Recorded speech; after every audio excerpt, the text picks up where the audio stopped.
আমরা কূপগুলো দখল করেছি। তোমরা তোমাদের বীরদের পাঠাও, আমরা আমাদের সমকক্ষ প্রতিদ্বন্দ্বী চাই। اقرأ باسم ربك الذي خلق.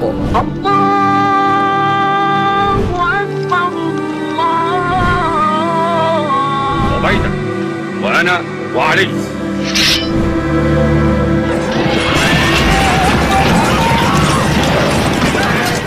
لا إله إلا الله محمد رسول الله. মহানবী হযরত মুহাম্মদ সাল্লাল্লাহু আলাইহি ওয়াসাল্লাম নবুয়ত লাভের পরপর যখন কালেমার দাওয়াত দিতে শুরু করলেন, তারপরই শুরু হয়েছিল তার উপর অবর্ণনীয় নির্যাতন। এতদিন ধরে যারা তাকে ভালোবাসতেন, আলামিন বা বিশ্বাসী বলে ডাকতেন, তারাই শুরু করলেন মহানবীর বিরোধিতা। এমনকি পরিবার, আত্মীয় স্বজনের মধ্যেও অনেকেই তার বিরুদ্ধে দাঁড়িয়েছিলেন, যার মধ্যে মহানবীর চাচা আবু জেহেল অন্যতম।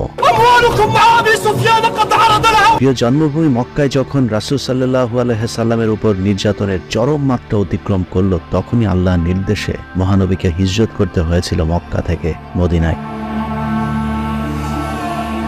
মক্কা থেকে মদিনায় হিজরতের 3 বছরের মাথায় সংগঠিত হয় মহানবীর জীবদ্দশায় প্রথম যুদ্ধ, গাজওয়ে বদর বা বদরের যুদ্ধ।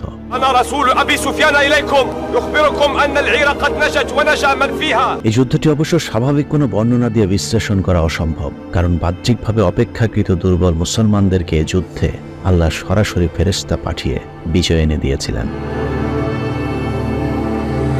তবে বদরের যুদ্ধে অলৌকিক বিষয় বা আল্লাহর মুজিজা থাকলেও একেবারে বাস্তবতা বিবর্জিত নয়। আল্লাহ চাইলে রাসূল সাল্লাল্লাহু আলাইহি সাল্লামের নবুয়তের পরপর মক্কার কুরাইশদের বিরুদ্ধে যুদ্ধের আদেশ দিতে পারতেন এবং সেই যুদ্ধে মুসলমানদেরকে বিজয় দিতে পারতেন, কিন্তু আল্লাহ তার রাসূল এবং তার সঙ্গীদেরকে এত বড় পরীক্ষায় ফেলতে চাননি, বরং নবুয়ত লাভের প্রায় 15 বছর পর মুসলমানদেরকে যুদ্ধের অনুমতি দিয়েছিলেন, যেন মুসলমানদের ঈমানের পরীক্ষা কিছুটা সহজতর হয়, এবং সেই যুদ্ধে তারা জয়ীও হয়েছিলেন। যে কারণে বদরের যুদ্ধে যারা শহীদ হয়েছিলেন তাদের সম্মান সবার চেয়ে উপরে। প্রকৃত পক্ষে বদর যুদ্ধে জয়ী হয়েছিল মুসলমানদের পবিত্র ঈমান। মুসলমানদের ঈমান পরীক্ষার পাশাপাশি রাসূল সাল্লাল্লাহু আলাইহি ওয়াসাল্লামের পাশে থাকা অনেক মুনাফিকেরও মুখোশ উন্মোচিত হয়েছিল এই যুদ্ধে। এজন্যই 17 রমজান বা বদরের এই দিনটিকে আল্লাহ হক এবং বাতিলের মধ্যে ফয়সালার দিন হিসেবে উল্লেখ করেছেন। সূরা আল আনফালের 41 নম্বর আয়াতে বলা হয়েছে, যদি তোমাদের বিশ্বাস থাকে আল্লাহর উপর এবং সেই বিষয়ের উপর যা আমি আমার বান্দার প্রতি অবতীর্ণ করেছি, ফয়সালার দিনে, যেদিন সম্মুখীন হয়ে যায় উভয় সেনাদল, আর আল্লাহ সবকিছুর উপরই ক্ষমতাশীল। বদরের যুদ্ধ সম্পর্কে আল্লাহ পবিত্র কোরআনের বেশ কয়েকটি সূরায় অত্যন্ত গুরুত্বের সাথে আলোচনা করেছেন। সূরা আল ইমরানের 123 নম্বর আয়াতে বলা হয়েছে, নিশ্চয়ই আল্লাহ তোমাদের সাহায্য করেছেন বদরের যুদ্ধে, অথচ তোমরা ছিলে দুর্বল। অতএব আল্লাহকে ভয় করো যেন তোমরা কৃতজ্ঞ হতে পারো।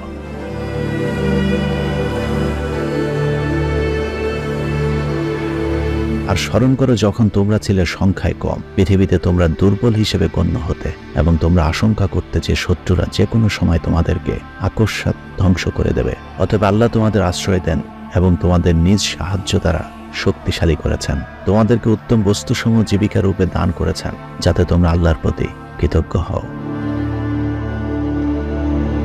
কোরআনের এসব আয়াতের আলোচনায় মূলত কোনো অবস্থাতে আল্লাহর উপর বিশ্বাস হারিয়ে না ফেলার শিক্ষা দেওয়া হয়েছে। দুর্বলকেও আল্লাহ চাইলে পরাক্রমশালীর উপর বিজয় দিতে পারেন। বদরের যুদ্ধের প্রতিটি পদে পদে মুসলমানদেরকে এই শিক্ষাই দেওয়া হয়েছে। বদর যুদ্ধে মুসলমানদের আসল সৈন্য সংখ্যা কত ছিল তা নিয়ে মতানৈক্য থাকলেও তা 313 জনের কম বা 317 জনের বেশি নয়, যার মধ্যে 82, 83 অথবা 86 জন ছিলেন মুজাহির। এছাড়া আউস গোত্রের 61 জন এবং 170 জন খাজরাজ গোত্রের আনসার ছিলেন। 313 বা 317 জনের ছোট এক পদাতিক বাহিনীতে 70টি উট এবং 2 অথবা 3টি ঘোড়া ছিল। অন্যদিকে মক্কার কুরাইশদের ছিল 1000 জনের বিশাল পদাতিক বাহিনী, 100টি ঘোড়া এবং 700 উটের বিশাল বহর। এরকম অসম প্রতিপক্ষের বিরুদ্ধে লড়াই করতে গিয়ে প্রথমে মক্কার কুরাইশরা তাচ্ছিল্যের সাথে মুসলমানদেরকে দুর্বল হিসেবে বিবেচনা করেছিল। কুরাইশরা ধরেই নিয়েছিল এই যুদ্ধে তাদের বিজয় সুনিশ্চিত, কিন্তু যুদ্ধের শেষ পরিণতি কুরাইশদের জন্য ছিল আল্লাহর পক্ষ থেকে ভয়ঙ্কর এক নিদর্শন। মুসলমানদের পক্ষে নেতৃত্ব দিয়েছেন মুহাম্মদ সাল্লাল্লাহু আলাইহি ওয়াসাল্লাম নিজে এবং তার সাহাবীদের মধ্যে আবু বকর, ওমর ইবনুল খাত্তাব, আলী ইবনে আবু তালিব, হামজা ইবনে আব্দুল মুতালিব এবং মুসার ইবনে উমাইর সহ বেশ কয়েকজন সাহাবী। বদরের যুদ্ধ অনুষ্ঠিত হয় আরবি 2য় হিজরির 17 রমজান, ইংরেজি 624 খ্রিস্টাব্দের 17 মার্চ তারিখে। মদিনা থেকে 80 মাইল দক্ষিণ পশ্চিমের বদর উপত্যকায় রক্তক্ষয়ী এই যুদ্ধ সংঘটিত হয়েছিল, যে কারণে এটাকে বদরের যুদ্ধ বলা হয়। বদরের যুদ্ধের জন্য মুসলমানেরা একেবারে প্রস্তুত ছিল না, কিন্তু পরিস্থিতি তাদেরকে বাধ্য করেছিল আত্মরক্ষার্থে যুদ্ধ করবার। মহানবী সাল্লাল্লাহু আলাইহি সাল্লাম মক্কা থেকে হিজরত করার পর তিনি মদিনাতে থেকে শান্তিপূর্ণভাবে ধর্মপ্রচারের কাজ চালিয়ে যাচ্ছিলেন। মক্কায় ফিরে যাওয়া কিংবা মক্কা দখলের এ ধরনের কোনো সিদ্ধান্তই তখনও মুসলমানদের ছিল না। বদরের যুদ্ধে আলোচনা করতে হলে প্রেক্ষাপটটা একটু জানা জরুরি। রাসূল সাল্লাল্লাহু আলাইহি সাল্লাম নবুয়ত প্রাপ্তির পর এক যুগ মক্কাতে অবস্থান করেছিলেন। এই সময়কালে বিক্ষিপ্তভাবে ইসলাম ছড়াতে থাকলেও কোনো অঞ্চলে এককভাবে তখনও ইসলামী সমাজ প্রতিষ্ঠিত হয়নি। মক্কা জীবনের শেষ 3-4 বছরে ইয়াজরেব অর্থাৎ মদিনা ইসলামের ব্যাপক বিস্তার লাভ করতে থাকে। নবুয়তের 12তম বছরের হজ উপলক্ষে মদিনা থেকে 75 জনের একটি দল অত্যন্ত গোপনীয়তার সাথে রাসূল সাল্লাল্লাহু আলাইহি ওয়াসাল্লামের সাথে এসে দেখা করে ইসলাম গ্রহণ করেন। এ সময় তারা রাসূল সাল্লাল্লাহু আলাইহি ওয়াসাল্লামকে মদিনায় স্থায়ীভাবে বসবাসের পাশাপাশি মদিনার শাসন ক্ষমতাও তার হাতে তুলে নেয়ার জন্য অনুরোধ করেন। আল্লাহর নির্দেশে রাসূল সাল্লাল্লাহু আলাইহি ওয়াসাল্লাম সেই আহ্বান সাড়া দিয়েছিলেন। মুহূর্তে সেই খবর মক্কায় ছড়িয়ে পড়ল। মহানবী যদি মদিনায় গিয়ে শাসন ক্ষমতা গ্রহণ করেন তাহলে তার পরিণতি কি হতে পারে সেটা মক্কার কুরাইশরা ঠিকই বুঝতে পেরেছিল, যে কারণে মহানবী এবং তার সাহাবীরা যেন কোনোভাবে মক্কা থেকে মদিনায় হিজরত করতে না পারেন তারা সেই পরিকল্পনা করতে থাকেন। কিন্তু সাহাবীরা 1-2 করে গোপনে মক্কা থেকে মদিনায় যেতে থাকেন। সব শেষ কুরাইশরা যখন বুঝতে পারল মহানবী সাল্লাল্লাহু আলাইহি ওয়াসাল্লাম যে কোনো সময় মক্কা থেকে মদিনায় হিজরত করে চলে যেতে পারেন, তখন তারা মহানবীকে হত্যার পরিকল্পনা করল। এই পরিকল্পনায় মহানবীর নিজ বংশ বনি হাশেম রাজি না থাকায় বনি হাশেম ছাড়া কুরাইশদের অন্য সব বংশ থেকে 1জন করে নিযুক্ত করা হলো মহানবীকে হত্যা করবার জন্য, যেন বনি হাশেম বিষয়টি পরবর্তীতে জানলেও সব গোত্রের সাথে একা কোনো ধরনের লড়াই করতে না পারে। কিন্তু তাদের সেই চক্রান্ত বাস্তবায়ন করা সম্ভব হয়নি, কারণ রাসূল সাল্লাল্লাহু আলাইহি সাল্লামকে মক্কা থেকে মদিনায় নিয়ে যাওয়ার এই দায়িত্ব নিয়েছিলেন সরাসরি আল্লাহ নিজের হাতে। মদিনায় হিজরত করলে মহানবীর পথ চলা তখনও সহজ ছিল না। মদিনার নেতা আব্দুল্লাহ ইবনে উবাইয়ের পরিবর্তে মহানবী সাল্লাল্লাহু আলাইহি সাল্লাম মদিনার বাদশা হবেন এটা আব্দুল্লাহ মেনে নিতে পারেনি, যে কারণে কুরাইশদের সাথে মিশে মহানবীকে আবারও মক্কায় ফেরত পাঠানোর চক্রান্ত করেছিল। কিন্তু মদিনার লোকেরা ততদিনে মহানবীকে তাদের নেতা হিসেবে মেনে নিয়েছিল। তারপরেও মক্কার কুরাইশরা থেমে থাকেনি, কারণ তারা জানতো মদিনায় যেভাবে ইসলামের প্রসার ঘটছে তাতে একটা সময় গিয়ে মুসলমানেরা আবারও মক্কা আক্রমণ করে তাদেরকে পরাজিত করবে। যে কারণে মদিনার অন্যতম নেতা সাদ ইবনে মুআজ উমরা পালনের উদ্দেশ্যে মক্কায় গেলে আবু জাহেল তাকে আটকে রেখে হত্যার হুমকি দেয়। এ সময় সাদ ইবনে মুআজ উল্টো হুমকি দিয়ে বলেন, আমার কোনো ক্ষতি হলে মক্কাবাসীর চিরদিনের জন্য মদিনা হয়ে সিরিয়া যাবার পথ বন্ধ হয়ে যাবে। উল্লেখ্য, ওই সময় মক্কা থেকে পশ্চিমের দেশগুলোতে বাণিজ্যের গুরুত্বপূর্ণ পথ ছিল লোহিত সাগর, যা মদিনা অতিক্রম করেই পার হতে হতো। মূলত ওই বিরোধের পরই অঘোষিতভাবে মদিনাবাসীর জন্য বাইতুল্লাহ জিয়ারতের পথ বন্ধ হয়ে গিয়েছিল। অন্যদিকে কুরাইশরাও আতঙ্কে ছিল লোহিত সাগর হয়ে সিরিয়ায় বাণিজ্যের জন্য যাবার। কিন্তু মক্কাবাসীর জন্য কোনো উপায় ছিল না, যে কারণেই তাদেরকে লোহিত সাগর হয়েই সিরিয়া যেতে হয়েছিল। কুরাইশ নেতা আবু সুফিয়ানের নেতৃত্বে মক্কার একটি বণিক দল তাদের কাফেলা নিয়ে সিরিয়া থেকে মক্কা ফেরার পথে মদিনার কাছাকাছি পৌঁছানোর পর আরেকটি কাফেলার কাছে জানতে পারেন মদিনার মুসলমানেরা তাদের উপর হামলা করতে পারে। মূলত এটা ছিল ইহুদিদের চক্রান্ত। আবু সুফিয়ান সিরিয়া থেকে কেনা বিশাল অঙ্কের সরঞ্জামাদি হারানোর আশঙ্কায় মক্কার কুরাইশদের কাছে সাহায্য চেয়ে জামজাম ইবনে আমর গিফারিকে বার্তা বাহক হিসেবে পাঠিয়ে দেন। খবর পেয়ে কুরাইশ নেতা আবু জাহেল 1300 অশ্বারোহী সশস্ত্র যোদ্ধা সহ মদিনা আক্রমণের উদ্দেশ্যে বেরিয়ে যান। যাত্রাপথে কুরাইশদের অনেকেই সুফিয়ানের এই তথ্যের ব্যাপারে সন্দেহ প্রকাশ করেছিলেন এবং আবু জাহেলকে মক্কায় ফিরে যাবার জন্য অনুরোধ করেছিলেন। তারা কুরাইশরা কোনোভাবে বিশ্বাস করতে চায়নি মদিনার অল্প সংখ্যক মুসলমান কুরাইশদের কাফেলার উপর হামলা করবার সাহস দেখাতে পারে। বস্তুত তাদের ধারণাই সঠিক ছিল। মক্কার কুরাইশ বাহিনী জুফা নামক স্থানে পৌঁছানোর পর আবু সুফিয়ানের প্রেরিত পরবর্তী বার্তা বাহক এসে জানায় মক্কার বাণিজ্য কাফেলাটি নিরাপদে আছে, অতএব তাদের আর অগ্রসর না হওয়াই উচিত। এ খবর পাওয়ার পর মক্কার বাহিনীর অধিকাংশ মানুষই ফিরে যাওয়ার পক্ষে মত দিয়েছিল, কিন্তু বাহিনী প্রধান আবু জাহেল যুদ্ধ না করে ফিরে যেতে অসম্মতি জানান। 1300 অশ্বারোহী সশস্ত্র যোদ্ধা সহ মদিনা আক্রমণের উদ্দেশ্যে বেরিয়ে যান। যাত্রাপথে কুরাইশদের অনেকেই সুফিয়ানের এই তথ্যের ব্যাপারে সন্দেহ প্রকাশ করেছিলেন এবং আবু জাহেলকে মক্কায় ফিরে যাবার জন্য অনুরোধ করেছিলেন। এর মধ্যে বনি জুহরা গোত্রের সেনা প্রধান আকনাস ইবনে শারিক সবাইকে ফিরে যাওয়ার পরামর্শ দেন, কিন্তু অধিকাংশই তার পক্ষে সায় না দেয় তিনি শুধুমাত্র বনি জুহরা গোত্রের 300 সদস্য নিয়ে মক্কা ফিরে আসেন। এর ফলে মক্কার কুরাইশদের বাহিনীতে সেনার সংখ্যা কমে দাঁড়ায় 1000 জনে। একইভাবে বনি হাশিমও মক্কায় ফিরে যাওয়ার পক্ষেই ছিল, কিন্তু আবু জাহলের জেদের কারণে তারা যুদ্ধে অংশ নিতে বাধ্য হয়েছিল। যুদ্ধের আগে মক্কার কুরাইশ বাহিনী অগ্রসর হয়ে বদর উপত্যকায় একটি ছোট পাহাড়ের পেছনে আশ্রয় নেয়। এদিকে মক্কার কুরাইশদের আগমনের এই খবর মদিনাবাসী প্রথম জানতে পারেন 12ই রমজানে। সাথে সাথে মহানবী তার সাহাবীদের সিদ্ধান্ত জানবার জন্য ডাকলেন। এ সময় রাসূল সাল্লাল্লাহু আলাইহি সাল্লাম সাহাবীদের উদ্দেশ্যে বলেন, যে ব্যক্তি কাফেরদের বিরুদ্ধে ধৈর্যের সাথে আল্লাহর সন্তুষ্টির প্রত্যাশায় যুদ্ধ করবে সে শহীদ হবে এবং আল্লাহ তাকে জান্নাত দান করবেন। সাহাবীদের প্রায় সকলেই কুরাইশদের বিরুদ্ধে লড়াইয়ের পক্ষে মত দেন। তাদের এমন ঈমানী শক্তি দেখে মহানবী সন্তুষ্টি প্রকাশ করেন। এরপর মহানবী তার সাহাবীদেরকে নিয়ে মদিনা থেকে বেরিয়ে পড়েন বদর উপত্যকার উদ্দেশ্যে। পীরে সুকিয়া নামক স্থানে এসে আল্লাহ রাসূল কায়েস বিন আবু সাসিয়াকে তাদের মোট সংখ্যা গণনা করতে বলেন।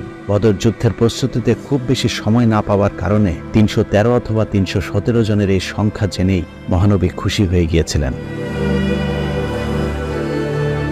সাহাবীদের ঈমানী শক্তি দেখে আল্লাহ ঘোষণা দেন, আর স্মরণ করো আল্লাহ তোমাদের প্রতিশ্রুতি দেন যে 2 দলের এক দল তোমাদের আয়ত্তে আসবে, অথচ তোমরা চাইছিলে যে নিরস্ত্র দলটি তোমাদের আয়ত্তে আসুক। আর আল্লাহ চাইছিলেন সত্যকে তার বাণী দিয়ে প্রতিষ্ঠিত করতে এবং অবিশ্বাসীদেরকে নির্মূল করতে।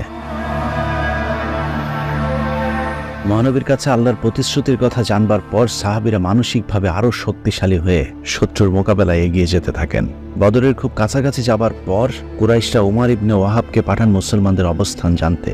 ফিরে গিয়ে তিনি জানান মুসলমানেরা অত্যন্ত ছোট একটি দল নিয়ে এগোচ্ছে এবং তাদের সাহায্যকারী নতুন কোনো দল আসবারও সম্ভাবনা নেই। তবে তিনি আরও বলেন মদিনার যে ছোট দলটি আসছে তারা অত্যন্ত সুশৃঙ্খল এবং বড় ধরনের আক্রমণের জন্য সক্ষম। এ কথা জানবার পর কুরাইশদের আত্মবিশ্বাসে চির ধরে। তারা নিজেদের মধ্যে তর্কে জড়িয়ে পড়েন এবং যুদ্ধের ব্যাপারে দৃশ্যত তারা 2 ভাগে বিভক্ত হয়ে যায়। অন্যদিকে মুসলমানেরা ইস্পাত কঠিন সংকল্প নিয়ে আল্লাহর সাহায্য এবং রাসূলের আদেশের অপেক্ষায় প্রহর গুনছিলেন। কুরাইশরা যখন মদ এবং নারীদেরকে নিয়ে তারা নেশায় মত্ত ছিল, তখন রাসূল সাল্লাল্লাহু আলাইহি সাল্লাম সাহাবীদেরকে নিয়ে আল্লাহর উদ্দেশ্যে সাহায্য চেয়ে বলেন, হে আল্লাহ, তুমি যে প্রতিশ্রুতি দিয়েছ তা পূর্ণ করো, আমি তোমার ওয়াদার পূর্ণতা কামনা করছি।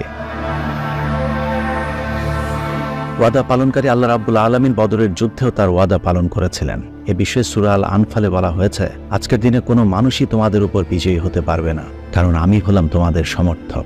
যুদ্ধের শুরুতে আল্লাহর পক্ষ থেকে এরকম বিজয়ের নিশ্চয়তা পাবার পরেও রাসূল সাল্লাল্লাহু আলাইহি সাল্লাম যুদ্ধের প্রতিটি কৌশলে চরম সাবধানী ছিলেন। যুদ্ধ শুরুর আগের রাতে বদরের কাছাকাছি তাঁবু স্থাপনের পর মহানবী 3 জন সাহাবীকে পরিস্থিতি পর্যবেক্ষণের জন্য পাঠান। এ সময় তারা মক্কার 2 জন সৈন্যকে একটি কূপের কাছ থেকে আটক করে নিয়ে আসেন। জিজ্ঞাসাবাদে ওই 2 জন মক্কার বাহিনীতে কারা এবং কতজন অংশ নিচ্ছে এসব তথ্য ছাড়াও জানান মক্কা থেকে আসা কাফেলার জন্য পানি সংগ্রহ করতেই তারা এখানে এসেছিলেন। এসব তথ্য জানবার পর রাসূল সাল্লাল্লাহু আলাইহি সাল্লাম নির্দেশ দেন, ভোর হবার আগেই কুরাইশ বাহিনীর সবচেয়ে কাছের যে কূপটি আছে সেটাও দখল করতে হবে, যেন কুরাইশরা পানি সংগ্রহ করতে না পারে। পরিকল্পনা অনুযায়ী বদর প্রান্তরে পৌঁছে মুসলমানেরা প্রথমেই কুরাইশদের খুব কাছাকাছি কূপটি দখল করে নেয় এবং বাকি কূপগুলিও বন্ধ করে দেওয়া হয়। এতে কুরাইশদের প্রচণ্ড পানি সংকট দেখা দিয়েছিল। কুরাইশদের পক্ষ থেকে আসওয়াদ ইবনে আব্দুল আসাদ মাকজুমি পানির একটি চৌবাচ্চা দখলের জন্য এগিয়ে আসেন এবং তিনি ঘোষণা দেন তিনি চৌবাচ্চা দখল না করে ফিরবেন না।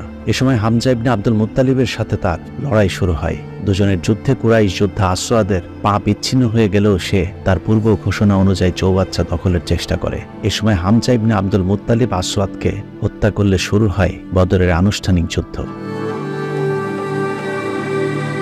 আরবের রীতি অনুযায়ী তৎকালীন সময়ে দ্বন্দ্বযুদ্ধের মাধ্যমে লড়াই শুরু হতো। প্রথমে কুরাইশদের মধ্য থেকে শীর্ষস্থানীয় 3 যোদ্ধা উতবা ইবনে রাবিয়া, শাইবা ইবনে রাবিয়া এবং ওয়ালিদ ইবনে উতবা লড়াইয়ের জন্য এগিয়ে আসেন। তাদের লড়াইয়ের আহ্বান শুনে মদিনার আনসারদের মধ্য থেকে আউফ ইবনে হারিস, মুআবিজ ইবনে হারিস এবং আব্দুল্লাহ ইবনে রাওয়াহা এগিয়ে আসেন। কিন্তু কুরাইশ যোদ্ধারা তাচ্ছিল্যের স্বরে বলেন, তাদের সাথে লড়াই করতে হলে দুর্বল যোদ্ধাদের পরিবর্তে আরো শক্তিশালী কাউকে পাঠাতে হবে। এ সময় হামজা ইবনে আব্দুল মুত্তালিব, উবাইদা ইবনে হারিস এবং আলী ইবনে আবু তালিব দৌড়ে এগিয়ে যান। লড়াইয়ে কুরাইশ পক্ষের 3 জনই নিহত হয় এবং মুসলমানদের মধ্য থেকে উবাইদা মারাত্মকভাবে আহত হন। যুদ্ধের কদিন পর তিনি শহীদ হয়েছিলেন। দ্বন্দ্বযুদ্ধে পরাজয়ের পর কুরাইশরা মুসলমানদের উপর সম্মিলিতভাবে আক্রমণ শুরু করলে শুরু হয় মূল যুদ্ধ। যুদ্ধে কুরাইশদের মধ্যে তাদের প্রধান নেতা আবু জাহেল, উতবা ইবনে রাবিয়া, উমাইয়া ইবনে খালাফ, সাইবা ইবনে রাবিয়া, ওয়ালিদ ইবনে উতবা, উকবা ইবনে আবি সহ মুহূর্তেই তাদের 70 জন যোদ্ধা নিহত হয় এবং ঠিক সমপরিমাণ কুরাইশ যোদ্ধা যুদ্ধবন্দী হয়ে মুসলমানদের হাতে আটক হন। যুদ্ধের ফলাফল থেকে মুসলমানদের ঈমান যেমন শক্তিশালী হয়েছিল, ঠিক একইভাবে অমুসলিমদের মাঝেও বিশ্বাস তৈরি হয় মহানবী সাল্লাল্লাহু আলাইহি সাল্লাম কোনো সাধারণ মানুষ নয়, তিনি অবশ্যই আল্লাহর প্রেরিত রাসূল। বদরের জয়ের পরে আরবে মুসলমানেরা নতুন শক্তি হিসেবে আবির্ভূত হয়েছিল। এ যুদ্ধের পর মুসলমানদের আর পেছনে ফিরে তাকাতে হয়নি। মদিনাবাসীকে অঙ্কুরে নিশ্চিহ্ন করে দেওয়ার চেষ্টার পাশাপাশি আরবের বিভিন্ন জায়গা থেকে ঝাঁকে ঝাঁকে মানুষেরা ইসলামের ছায়াতলে ভিড়তে থাকেন। কিন্তু যুদ্ধের আগের এবং পরের পরিস্থিতি ছিল সম্পূর্ণ ভিন্ন। চোখের সামনে একটি বিশাল প্রতিষ্ঠিত গোত্রের শক্তিশালী যোদ্ধাদের বিরুদ্ধে মাত্র 313 কিংবা 317 জনের লড়াই করবার সাহস দেখানো এত সহজ ছিল না। কিন্তু আল্লাহর কঠিন সেই পরীক্ষায় মহানবী এবং তার সাহাবীরা সফল হয়েছিল। 313 জনের জীবন বাজি রাখা ইমানি চেতনার কারণে মুসলমানেরা একসময় পৃথিবী শাসন করেছে। জ্ঞান বিজ্ঞানের কোথায় ছিল না মুসলমানেরা, কিন্তু আজ সংখ্যায় বিশাল মুসলিম জনগোষ্ঠী সারা পৃথিবীতে অনগ্রসর আর অত্যাচারিত। চারিদিকে সমস্যায় জর্জরিত নেতৃত্বহীন পচে যাওয়া এক সমাজের বাসিন্দা আমরা। বিভক্তি আমাদের সবখানে। ছোট ছোট ধর্মীয় বিষয় নিয়ে আমরা নিজেদের মধ্যে বিভাজন তৈরি করি, অথচ আল্লাহ আমাদেরকে ধর্ম নিয়ে বাড়াবাড়ি না করতে নির্দেশ দিয়েছিলেন। আল্লাহর আদেশ ছিল সীসা ঢালা প্রাচীরের মতো আল্লাহর রজ্জুকে শক্ত করে ধরে রাখবার, কিন্তু আমরা সেই শিক্ষা থেকে অনেক দূরে সরে এসেছি। বদরের সেই ঈমান হয়তো আর আসবে না। আমরা এই শেষ জামানার সেই প্রজন্ম যারা চেয়ে চেয়ে আমাদের শেষ পরিণতি দেখব। কিছুই করার থাকবে না, কারণ সবই আছে আমাদের, শুধু বদরের সেই ঈমান হারিয়ে ফেলেছি। মানবজাতির জন্য বদরের মূল শিক্ষা হলো সফলতা পেতে হলে নিজেদেরকে চেষ্টা করতে হবে। বদরে আল্লাহ মুসলমানদের যুদ্ধ ছাড়াই বিজয় এনে দিতে পারতেন। 3000 ফেরেশতার পরিবর্তে তিনি চাইলে 30,000 ফেরেশতা পাঠিয়ে পুরো মক্কায় মুসলমানদের অধীনে এনে দিতে পারতেন, কিন্তু পরীক্ষা দিয়েই মহানবী এবং তার সাহাবীদেরকে পাশ করতে হয়েছে। আল্লাহ হাফেজ।